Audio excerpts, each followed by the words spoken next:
Là, c'est une photo de soldats juifs pendant la Seconde Guerre mondiale. Ce sont des objets issus de la période où les juifs vivaient dans les ghettos. Taël et Diana nous servent de guide. Nous ne sommes pas véritablement dans un musée. Nous sommes à l'intérieur de leur école, à Ashkelon, qui a désormais son propre musée consacré à l'histoire des Juifs pendant la Shoah. Ce jour-là, des élèves de 3e suivent le cours de Dikla en immersion. Il y a un journal qui est paru et en fait, on a ici une publicité pour l'usine d'Oskar Schindler. Son usine d'émail, vous voyez? C'est un journal authentique de l'époque. Maintenant, je veux que vous preniez les rênes. Vous allez vous répartir en 3 groupes. Chaque groupe va faire des recherches sur un juste parmi les nations, avec vos téléphones. Quand est-ce qu'Oskar Schindler a reçu son titre de juste parmi les nations? Et pour quelle raison? C'est la première fois que vous avez un cours comme celui-ci? Non, en réalité c'est la 2e fois. La première fois, Dikla nous a montré le musée, puis nous sommes allés en classe et avons travaillé dessus, sur 2 objets. À travers ces objets, on peut apprendre beaucoup de choses de l'histoire des personnes qui ont traversé cette période difficile. Et à mes yeux, c'est incroyable. C'est une manière d'apprendre qui a beaucoup plus de sens et qui est plus concrète. C'est beaucoup plus amusant d'apprendre comme ça qu'en classe. Quand on écoute la prof, on ne comprend pas tout réellement. Tandis qu'ici, tout est là, face à nous. Au début, les enfants étaient surpris parce qu'il leur semblait étrange qu'il y ait un musée dans l'école et la première activité était complexe. Mais petit à petit, ils ont réalisé que c'était passionnant d'apprendre à travers des objets historiques. Les cours avaient l'air différents. Ils ont fini par s'y habituer. Ils sont même allés voir leurs grands-parents et leur ont demandé quel genre d'objets ils avaient à la maison. Puis, ils ont ramené ces histoires en classe.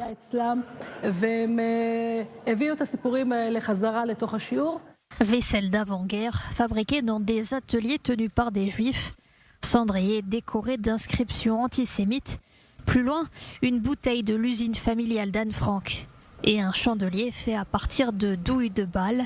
Le bienfaiteur qui les a prêtés à cette école, Gidi Glaser, issu de la 2e génération de survivants de la Shoah. Il recherche et restaure depuis 40 ans des objets rares historiques et organise des conférences dans les écoles en arrivant toujours les bras chargés. Il y a un an, Gidi Glaser a donné une conférence à l'école et il a montré aux étudiants les objets. Ils étaient tellement enthousiasmés en les voyant de leurs propres yeux que nous avons décidé ensemble de créer ce musée ici à l'école. Il nous a prêté ces objets pour 3 ans. Plus nous les utilisons pour des activités pédagogiques, plus il nous en apportera, même après ces 3 ans, pour que nous puissions approfondir notre musée et en repartir réellement avec plus d'objets. Nous nous sommes également tournés vers les parents et leur avons demandé s'il y avait des objets à la maison, s'il y avait des choses à la maison qu'ils pourraient nous apporter. Et qui est responsable de tout ça?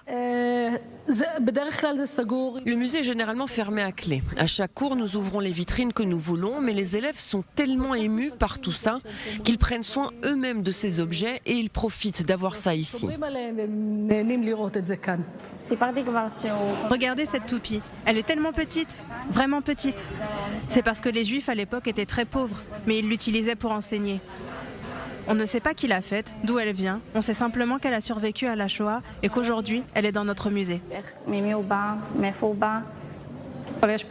Il y a ici beaucoup d'objets qui sont liés à des événements qu'on retrouve au cours de l'année scolaire. Par exemple, nous avons Rosh Hashanah, Hanouka ou le 29 novembre, la journée du plan de partage de la Palestine. Ça me permet de planifier les cours de l'année.